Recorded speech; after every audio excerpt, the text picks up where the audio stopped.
Miarabato mbola tsara akory le akory anandria akory sa akory le noho izao indray ny vaovaontsika androany alohan'izay anefa aza dimy ny manao sainy sy ny abone ny saina ty misaotra tompoko manontany tena hoe fa mbola misy fanjakana ve eto Madagasikara? Mbola misy fanjakana ve eto Madagasikara? Koa mametraka fanontaniana aminareo ary ankehitriny amin'ny trangan-javatra rehetra misy eto, misy ve ny fandriampahalemana? Mahafa-po ve ny jirama? Ampy ve ny sakafon'ny malagasy? Misy ve ny fahamarinana eo amin'ny fitantanana ny asa-panjakana? Ampy ve ny université?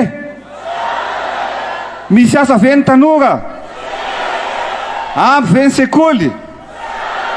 Mahavelona ve ny karama? Misy ve ny fitsaboana mahafam-po? Rariny ve? Rariny ve raha ohatra ka mando vola voatafiditra amin'ny fifaninana mpanjakana rehetra misy eto amintsika? Rariny ve zany? Azo ekena ve zany? Misy ve ny rariny sy intsiny any ambany ravikazo rehetrarehetra any? Misy ve ny fanjakana eto Madagasikara? Fa inona ary misy eto? Misy eto dia zao ny délestage, ny kidnapping.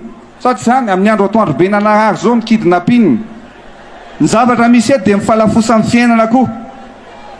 Ny tsy fananana asa, ny fadrobana, ny kolikoly, ny fanararaotapahefana, ny tsindry azo lena. Sady tsy mariny zany? Zany ny zavatra misy eto.